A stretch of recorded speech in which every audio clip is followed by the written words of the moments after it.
Hello दोस्तों, तो मैं गोविंद शर्मा एक बार फिर से आप सभी का स्वागत करता हूं हमारे रोशन सा स्टडी पॉइंट के सीयूटी चैनल पर।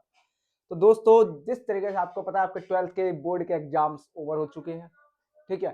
तो उसी उपलक्ष्य में अब आप आगे क्या करने वाले हो, तो सभी का एक जो सपना होता है कि हमें डीयू का पार्ट बनना है, जेएनयू का पार्ट बनना है या अदर यूनिवर्सिटी का पार्ट बनना है। तो उस सब के लिए क्या होता है कि अब कॉमन एंट्रेंस एग्जाम कर दिया है जिसका नाम सीयूटी दिया है, ठीक है ना। अभी इसको आए हुए 2 से 3 साल ही हुए हैं और ये एंट्रेंस एग्जाम है, तो इसकी प्रिपरेशन करना बहुत ज्यादा जरूरी है और सभी क्वेश्चन जो आते हैं वो एमसीक्यूज फॉर्मेट में आते हैं।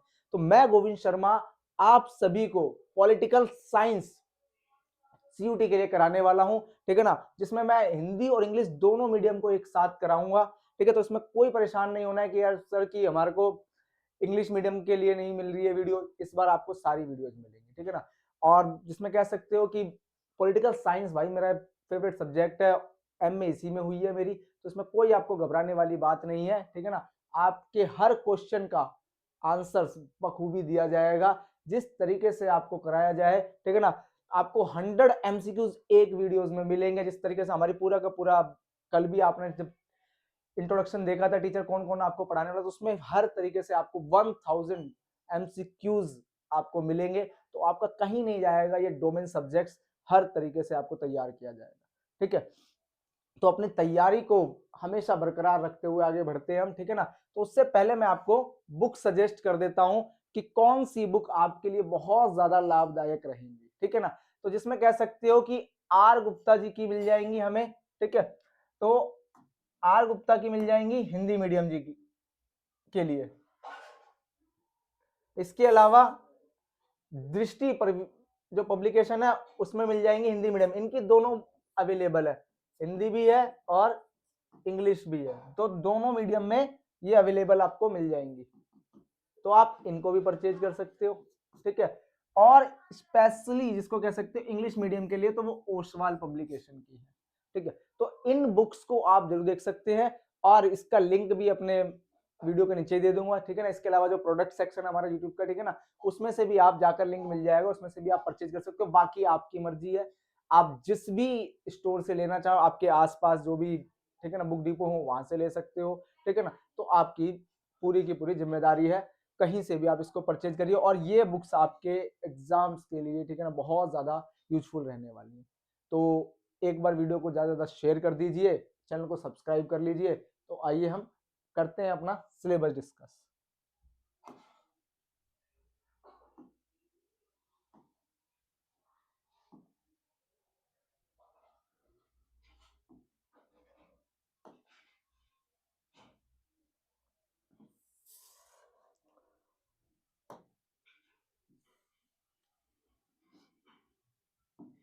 ठीक है, तो देखिए आपका जो सीयूटी है 2025, ठीक है, हर एक का सपना जो डीयू का पार्ट बनने का होता है, ठीक है ना।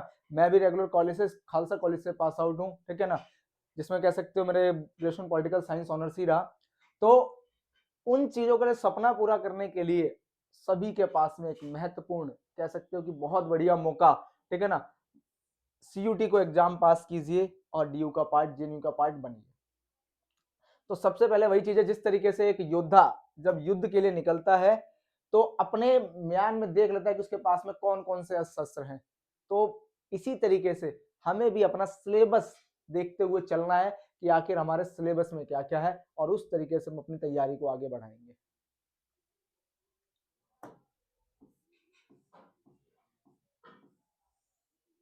तो देखो हमारे पास में, जैसा कि पता है आप भाई 12th के देकर आए हो, तो उसके लिए 2 बुक्स है हमारी, जिसमें से एक बुक है हमारी political in India since independence, ठीक है ना। तो जिसमें कह सकते हो कि स्वतंत्र भारत से, भारत के अंदर जो राजनीति चली थी, ठीक है ना, उसकी बात होती है। तो जो पहला है आपका टॉपिक वो है era of one party dominance, इसको बोल सकते हो एक दलीय प्रभुत्व का दौर,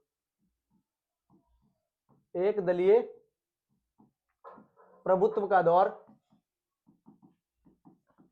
इसके अंदर जिसमें हम बात करते हैं era of one party dominance, इसमें हम किसकी बात करेंगे, जो पहले 3 आम चुनाव हुए हैं, फर्स्ट 3 जनरल इलेक्शन हुए हैं, ठीक है। इसके अलावा नेचर ऑफ कांग्रेस डोमिनेंस, क्योंकि जो ये बात करी जा रही है era of one party dominance, ये कौन सी पार्टी है भाई, तो ये कांग्रेस पार्टी, उसकी बात करी जाएगी इसी के अंदर।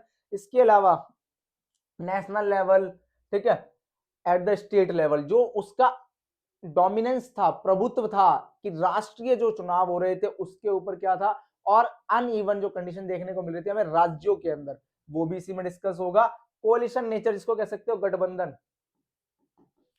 गठबंधन की जो प्रकृति थी वो देखना है, और मेजर ऑपोजिशन पार्टीज यानी कि जो विपक्षी दल थे उनको भी हमें देखते हुए चलना है। Era of one party dominance, एक दलीय प्रभुत्व का दौर। और सेकंड जो चैप्टर सॉरी, तो इसमें हम बात करते हैं राष्ट्र, ठीक है। तो इसमें हमें क्या करना है, बिल्डिंग एंड इट्स प्रॉब्लम, कि हम एक राष्ट्र के जो बनाते टाइम पर हमारे को क्या क्या प्रॉब्लम्स देखने को मिली, ठीक है, वो देखना है। नेहरू जी की अप्रोच क्या रही नेशन बिल्डिंग के लिए, यानी कि जो नेहरू की एक सोच थी, ठीक है ना, उनको किस तरीके से उनको देश को आगे लेके चलना था, वो अप्रोच का इसमें हम देखेंगे।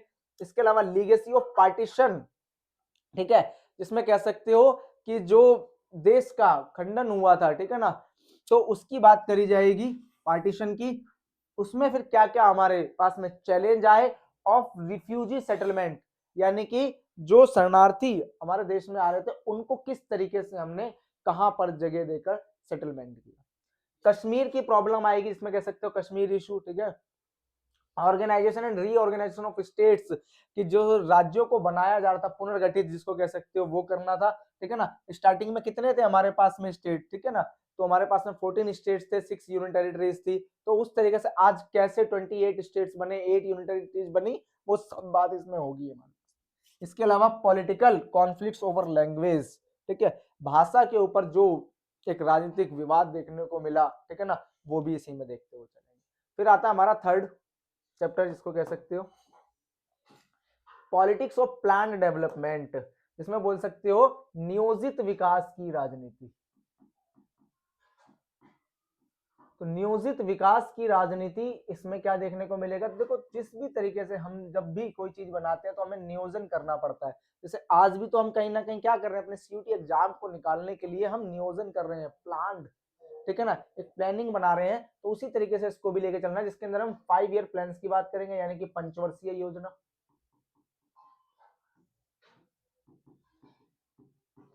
Expansion of state sector and the rise of new economic interest, ठीक है ना, कि हम किस तरीके से राज्यों का और एक्सपेंशन हो रहा था, इसके अलावा क्या हो रहा था, जो हमने न्यू इकोनॉमिक पॉलिसीज, वो सब कुछ इसके अंदर देखा जाएगा। फिर फोर्थ है इंडिया एक्सटर्नल रिलेशन, यानी कि भारत के वैदेशिक संबंध या फिर भारत के विदेश संबंध, कुछ भी कह लो, बात वही है, ठीक है। इसके अंदर बात करेंगे कि हमारे दूसरे देशों के साथ साथ क्या क्या संबंध रहे हैं, जिसके अंदर नेहरू जी की फॉरेन पॉलिसी देखी जाएगी, यानी कि नेहरू की जो विदेश नीति थी वो बात करेंगे। Sino Indian war of 1960, India और चाइना का वॉर जो हुआ था, भारत चीन युद्ध 1962 का, वो देखेंगे। इंडो पाक वॉर देखेंगे, भारत पाकिस्तान वॉर 1965 1971, ठीक है ना, दो जिसमें देख लें सिर्फ 1965 और 1971 का, वो देखेंगे। और इंडिया का न्यूक्लियर प्रोग्राम, यानी कि भारत की परमाणु नीति क्या रही है, कार्यक्रम क्या रहा है, ठीक है ना, उसकी बात करेंगे हम इसमें। फिर है fifth, challenges to and restoration of Congress system, जिसमें कह सकते हो कांग्रेस प्रणाली पुनर्स्थापना, उसकी बात करी जाएगी। जिसमें पॉलिटिकल सक्सेशन आफ्टर नेहरू, कि नेहरू जी की मृत्यु के बाद में क्या आगे की पॉलिटिकल सक्सेशन रहा, उत्तराधिकार के रूप में कौन कौन जैसे मिल रहे हैं, ठीक है ना, उन सब की बात होगी। जिसमें लाल बहादुर शास्त्री जी हैं, फिर इंदिरा गांधी जी हैं, ठीक है ना, एकदम से जिसमें कह सकते हो ना 1967 वाला जो दौर रहा, या फिर 1960s का जो दशक रहा था, वो एक तरफ से भारतीय राजनीति में भूचाल सा उत्पन्न कर देता, तो उसी चीज को यहाँ पर देखते हुए चलेंगे। नॉन कांग्रेसिज्म की बात करेंगे एंड इलेक्टोरल अपसेट ऑफ 1967, कि 1967 का जो इलेक्टोरल चुनावी दौर था वो किस तरीके से हड़कम सा मचाया गया, ठीक है ना, उसकी बात करेंगे। कांग्रेस स्प्लिट एंड रिकॉन्स्टिट्यूशन, की कांग्रेस विभाजित हुई थी, ठीक है ना, सिंडिकेट, और जिसमें कह सकते हो ना न्यू कांग्रेस और ओल्ड कांग्रेस, ठीक है ना, तो वो स्प्लिट विभाजन देखा जाएगा, और रिकॉन्स्टिट्यूशन दोबारा से कैसे उसको बनाया जाएगा।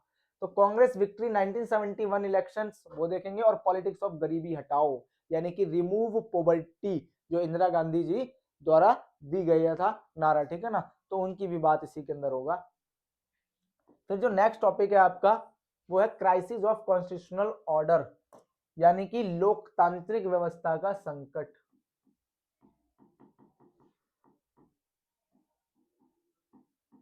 तो लोकतांत्रिक व्यवस्था का संकट, यानी कि जिसमें हम किसकी बात करते हैं, तो इसके अंदर हम बात करते हैं आपातकाल।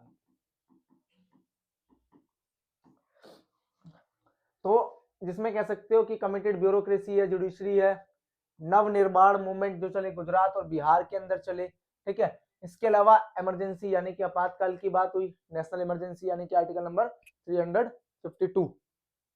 Context, constitutional and extra constitutional dimensions, कि क्या क्या संवैधानिक और संवैधानिक अतिरिक्त क्या क्या डायमेंशंस को जोड़ा गया था। रेजिस्टेंस टू इमरजेंसी, कि आखिर उससे किस तरीके से आपातकाल का विरोध हुआ। 1977 का इलेक्शन हुआ, फॉर्मेशन ऑफ जनता पार्टी, यानी कि क्योंकि कांग्रेस तो इसमें इलेक्शन में जो होते हैं 1977 में उसमें हार जाती है और फिर जनता पार्टी की सरकार बनती है, और फिर उसके बाद दोबारा से कैसे कांग्रेस दोबारा से रिस्टेब्लिश होती है। Rise of civil liberty organisation, यानी कि जिसमें कह सकते हो नागरिक अधिकार आंदोलन, उनका उदय होता है, वो सब इसके अंदर हम देखते हुए चलेंगे। फिर है 7 जिसमें कह सकते हो रीजनल एस्पिरेशन एंड कॉन्फ्लिक्ट्स, जिसमें कह सकते हो आप क्षेत्रीय आकांक्षाएं, क्षेत्रीय आकांक्षाएं एवं विवाद, ठीक है ना। तो इसके अंदर बात करेंगे कि एक रीजनलिज्म जो होता है, यानी कि अपने रीजन अपने क्षेत्र के लिए जो एक विचारधारा निकल कर आती है, उसकी बात करेंगे। इसमें राइज ऑफ रीजनल पार्टीज, यानी कि जो रीजनल पार्टी क्षेत्रीय पार्टी जो होती है, क्षेत्रीय दल होते हैं, वो निकल कर आए। पंजाब क्राइसिस इसी की बात होगी इसी के अंदर, ठीक है ना, कि जिसके अंदर हम 1984 के दंगे वो भी देखेंगे। एंटी सिख रिवॉल्ट जिसको कह सकते हो 1984 के, वो भी बात होगी। इसके अलावा ठीक है, राजीव गांधी लोंगोवाल्स एग्रीमेंट कॉन्कॉर्ड, वो उसकी भी बात होगी। इसके अलावा कश्मीर सिचुएशन देखी जाएगी, challenges response in the north east, और जो नॉर्थ ईस्ट यानी कि जो हमारे उत्तर पूर्वी राज्य है, असम, मेघालय, नागालैंड, इन सब की भी बात की जाएगी इसी के अंदर। फिर democratic upsurge and coalition politics, जिसमें कह सकते हो कि जो लोकतांत्रिक अव्यवस्था और इसके अलावा जो गठबंधन का युग चालू हुआ, ठीक है ना, उसकी बात की जाएगी। जिसमें participatory upsurge in 1990s, rise of the Janata Dal Janata Dal and the BJP, ठीक है ना, भारतीय जनता पार्टी, इसकी बात करी जा रही है। और increasing role of regional parties and coalition politics, कि अब क्या हुआ, जो रीजनल पार्टीज बन रही थी उनका रोल बहुत ज्यादा बढ़ता हुआ चला गया, और जिसकी वजह से क्या हुआ, अब रीजनल पार्टीज और सेंट्रल पार्टीज दोनों मिलकर क्या बना रही है, गठबंधन की सरकार बना रही है, गठबंधन राजनीति चल रही है। यूएफएनडीए, यूनाइटेड फ्रंट,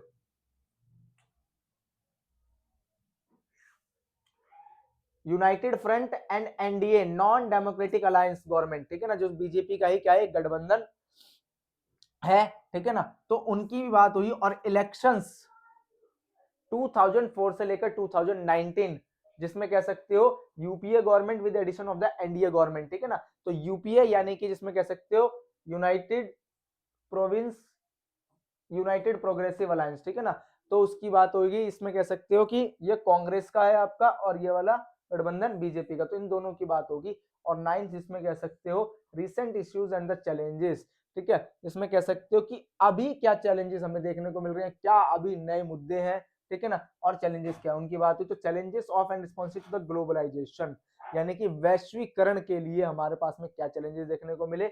और न्यू इकोनॉमिक पॉलिसी, जिसमें कह सकते हो 1991 वाली, ठीक है ना, एलपीजी मॉडल, उसकी बात होगी। और opposition, rise of the OBCs, यानी कि अदर बैकवर्ड क्लास, इनकी बात करेंगे। और नॉर्थ इंडियन पॉलिटिक्स, की नॉर्थ इंडियन पॉलिटिक्स किस तरीके से चलती हुई आगे बढ़ रही है, ठीक है ना। दलित पॉलिटिक्स आ जाएगी अब इस टाइम पर, ठीक है ना, जिसमें कह सकते हो दलितों के लिए राजनीति होनी स्टार्ट हो जाएगी, दलित एक मुद्दा बनकर निकलेगा, ठीक है ना, और उनके डेवलपमेंट की बात की जाएगी। And non electoral arena, challenges of communism Ayodhya इसी, ठीक है ना, जिसमें कह सकते हो कि जो संप्रदायवाद है उसको किस तरीके से हमारे लिए एक चैलेंज बनकर आया, जिसके अंदर हमें अयोध्या इशू देखना है, बाबरी इशू देखते हुए चलना है। तो ये कुछ इस तरीके से हमारे पास में क्या था, फर्स्ट बुक, ठीक है ना, उसके टॉपिक्स थी। अब इसी में हम बात करते हैं दूसरी बुक जो हमारी है, कंटेम्प्रेरी वर्ल्ड पॉलिटिक्स, यानी कि जिसमें कह सकते हो समकालीन विश्व राजनीति।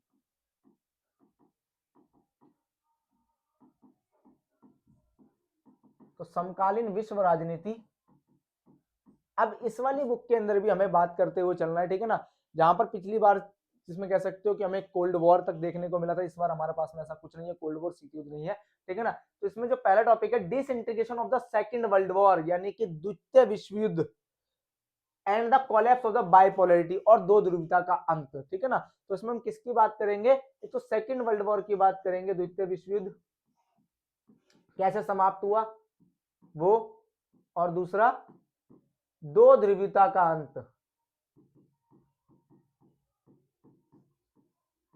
तो दो ध्रुवता का अंत वो बात करेंगे कि दो ध्रुव कौन कौन से हैं, ठीक है ना, जिसमें कह सकते हैं यूएसए और यूएसएसआर, ठीक है ना। New entities in world politics, जिसमें कह सकते हो अब नई नई जो एंटिटीज थी वो अब जो विश्व राजनीति में वो उभर कर आ रही थी उसकी देखेंगे, जैसे रशिया है, बाल्कन स्टेट्स है, सेंट्रल एशियन स्टेट्स है, introduction of democratic politics and capitalism in post communist regimes, India relation with Russia and other post communist countries, ठीक है ना। इसके अंदर हम किसमें होंगे, भारत और रशिया दोनों के संबंध देखते चलेंगे, और उसके बाद में, ठीक है ना, जो पोस्ट कम्युनिटी कंट्रीज थी उनके साथ में भी इंडिया के रिलेशंस क्या है उनको भी इसमें देखते हुए चलने वाले हैं। सेकंड बात करता है alternative centres of economic and politics power, ठीक है ना, इसको कह सकते हो न्यू सेंटर्स ऑफ पावर भी कह सकते हो, ठीक है ना, सत्ता के वैकल्पिक केंद्र, सत्ता के वैकल्पिक केंद्र और राजनीतिक सत्ता, इसकी बात होगी।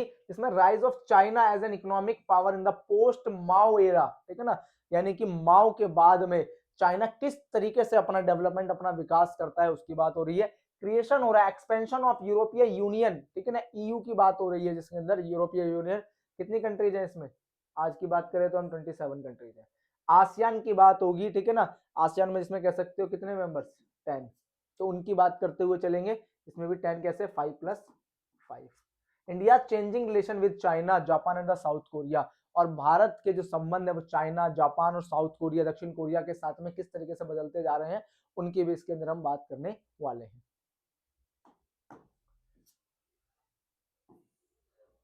फिर है आपका नेक्स्ट, इसमें कह सकते हो third, south Asia in the post cold war area, यानी कोल्ड वॉर एरा, ठीक है ना, शीत युद्ध के बाद में जो साउथ एशिया है, यानी कि दक्षिण एशिया, जिसमें हम किसकी बात करते हैं, इसमें हम बात करते हैं सार्क की, दक्षेश जिसको कह सकते हो, उसकी बात होगी, ठीक है ना, जितने भी इंडिया उसकी नेबरिंग कंट्रीज है उनकी बात करेंगे। Democratisation it's reversal in Pakistan and Nepal, ठीक है ना, कि पाकिस्तान और नेपाल के अंदर किस तरीके से डेमोक्रेटिक अपसर्जिस, ये सारी चीजें देखेंगे। Ethnic conflict in Sri Lanka, Sri Lanka के अंदर जो एथनिक कॉन्फ्लिक्ट रहा है, ठीक है ना, उसको देखना है, जैसे तमिल्स और सिंघाना पीपल, ठीक है ना, उनके बीच में, सिंगली और तमिल के बीच में, वो देखना है इसमें।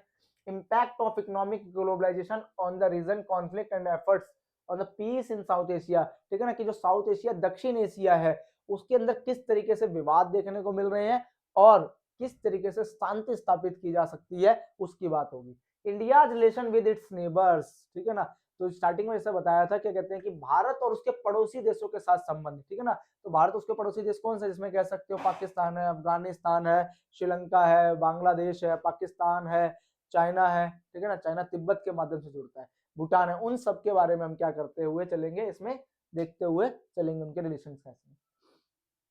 फिर है fourth, international organisation in a unipolar world, यानी कि एक ध्रुवीय देश के अंदर इंटरनेशनल ऑर्गेनाइजेशन, यानी कि जिसमें हम किसकी बात करेंगे, यूएन की बात करेंगे, संयुक्त राष्ट्र की बात करेंगे, ठीक है ना। तो एक ध्रुवीय में अंतरराष्ट्रीय संगठन, और अंतरराष्ट्रीय संगठन कौन है, संयुक्त राष्ट्र। Reconstruction the future of the union, UN, यानी इसमें किसकी बात करेंगे कि यूएन का फ्यूचर आगे और क्या रहने वाला है उसकी होगी। इसके अलावा India's position in the restructured UN, ठीक है ना, संयुक्त राष्ट्र के अंदर भारत की क्या भूमिका रहने वाली है। Rise of new international actors, जिसमें कह सकते हो कौन कौन से नए एजेंसी से लेकर जो नए नए कीर्तिमान स्थापित हो रहे हैं उनकी बात होगी। न्यू इंटरनेशनल इकोनॉमिक ऑर्गेनाइजेशन, जिसको कह सकते हो एनआईईओ, ठीक है ना, एनजीओज, जिसमें कह सकते हो कि गैर सरकारी संगठन, उनका क्या रोल रहा है, और how democratic and accountable are the new institution of global governance, ठीक है ना, कि जो ग्लोबल गवर्नेंस है, यानी कि जो वैश्विक, ठीक है ना, सत्ता का साधन है, उसके अंदर किस तरीके से रोल प्ले किया जा रहा है उनकी बात होते हुए। फिफ्थ बात करता है security in the contemporary world, यानी कि समकालीन विश्व में सुरक्षा, समकालीन विश्व में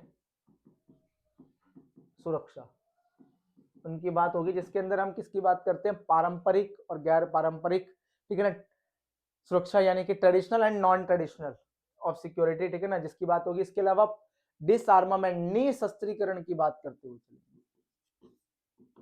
निशस्त्रीकरण। तो डिसआर्मामेंट का मतलब निशस्त्रीकरण, इसकी बात करते हुए चलेंगे। इसी के अंदर कि क्यों जरूरी है निशस्त्रीकरण। नॉन ट्रेडिशनल के अंदर बात करते हैं यानी कि गैर पारंपरिक में, तो ग्लोबल पॉवर्टी यानी कि वैश्विक गरीबी,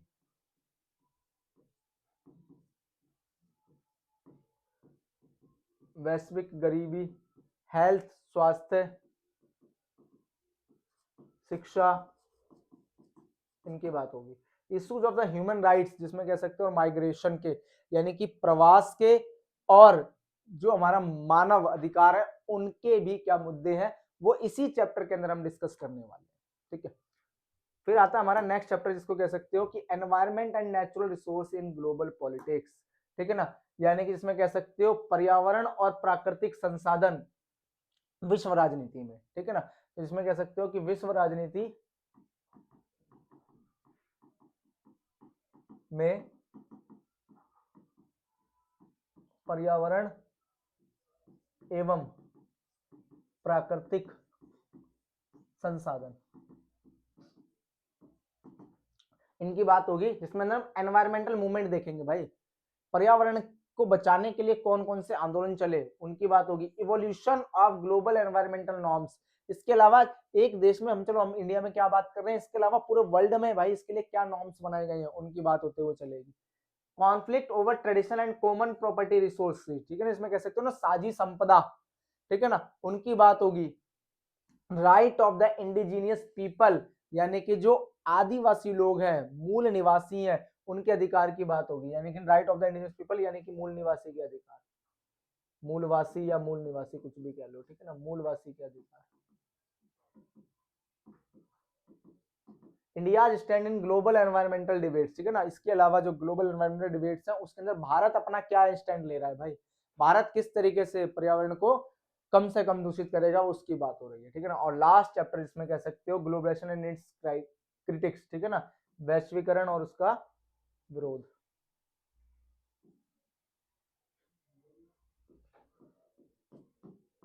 ठीक है। तो वैश्वीकरण और उसके जिसके कह सकते हो विरोध, इसमें इकोनॉमिक की बात होगी यानी कि आर्थिक, कल्चर यानी कि सांस्कृतिक,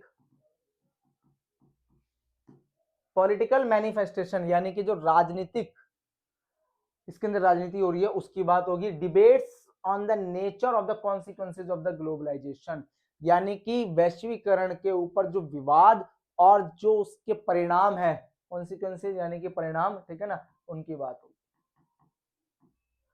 एंटी ग्लोबलाइजेशन मूवमेंट, इसके अलावा जो वैश्वीकरण के विरोध में आंदोलन चले उनका बात करते हुए चलेंगे, उन्हीं के सबके ऊपर, यानी सबके ऊपर एमसीक्यूज बनने वाले हैं भाई।